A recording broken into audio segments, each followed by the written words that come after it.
G'day everybody, it's your boy Dan here from Relevance AI. Today I'm joined by Lucia. Hi, I'm Lucia. I'm a full stack software engineer at Relevance, and I've been here for the last year. So Lucia, why are we here today? So I've heard there's some big news that came out of Anthropic. Can you tell me more about that? Yeah, so massive day at Anthropic. They're on the coattails of OpenAI's O1 release, their OpenAI Swarm release. We've got videos about those two things. Today, Anthropic have upgraded Sonnet 3.5. They've upgraded Haiku. And really interestingly, they've released a new functionality for their models called computer use. So what does that mean?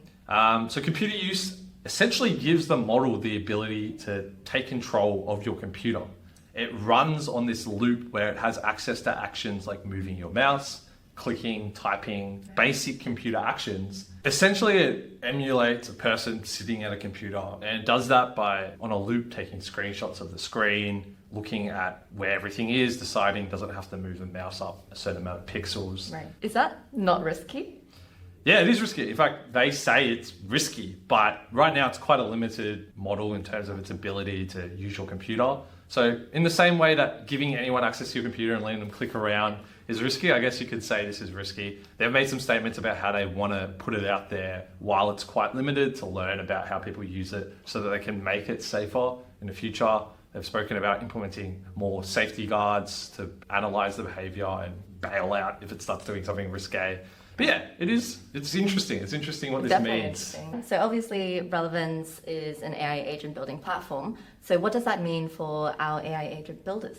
Yeah, great question. I look at this as almost the ultimate extension of the co-pilot model for agents. Right. It's almost comical to think about this as like how agents will impact automation because it's an agent doing the thing that the human has to do right now. What's exciting about agentic automation and where I think it takes the world is that we'll get to entirely reshift how work is done.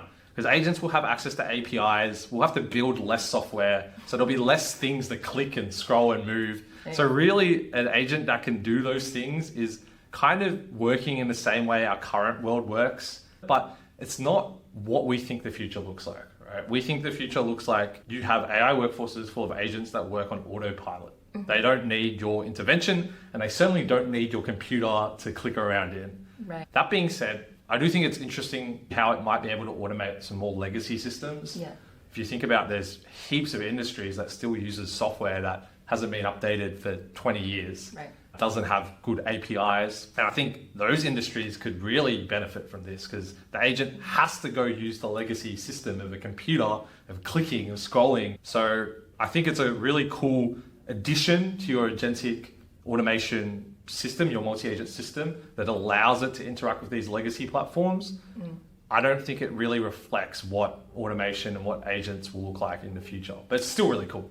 Yeah. What do you think about this? Now you know about what Anthropic have released. What are your thoughts? I think the first thing I'm trying to think of are the use cases I can use as a developer. I don't see many ways as a dev that I would use it, but one way that does come to mind is QA testing. That can be quite difficult. We do set up like front-end tests to be able to test how a user might interact with the system, but that can be constantly changing. So being able to automate that, I can definitely see that happening. It's kind of cool. It's like if you think about QA or end-to-end tests on software, we look for software-like solutions. Like we write rules and get it to do these three things, but we're actually trying to replicate human behavior. Right. And that's the whole point of agents, right? Is to replicate human behavior. So if you can get your agent to do that QA testing, that makes a lot of sense. That's a really cool use case, actually. Yeah. The other direction that's becoming very popular with LLMs is integrating like multimodal ways to communicate with the LLM. You can think of a computer speaker as the mouth, right? And then its mic as the ears. So it's also interesting that now there's this additional component of being able to physically interact with a device. Yeah, again, another cool way to think about it. We think about multimodal models, image models, video models. You can almost think of this as like the user-computer modality of a model. I think this ties into a theme we're seeing, like we saw it with O1 from OpenAI. The model providers now are starting to have to innovate on what their models can do. For a while, all they did was make their models bigger and bigger and bigger, and we all celebrated every time it got bigger.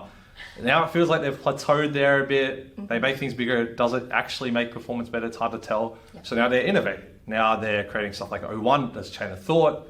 They're building computer use that can point and click and scroll and type. And I think from our point of view, building multi-agent systems, that's so cool because the more models we have that can do interesting, different things, the more problems we can solve with agents. So really exciting times. It is. Do you want to tell the audience a bit about what you're working on at Relevance right now? Yeah, so I realized a theme of the work that I do is actually telling the agents what not to do.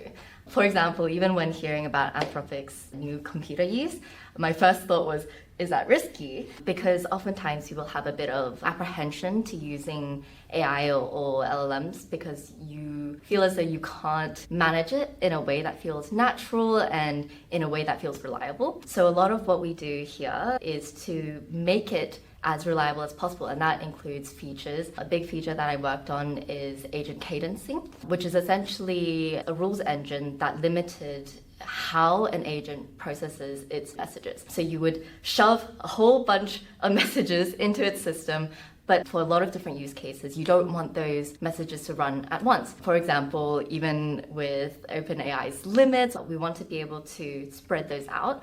But the other use case, for example, a lot of our customers need to outreach to their clients. But if you have your agent messaging them at like 5 a.m., it's quite rude.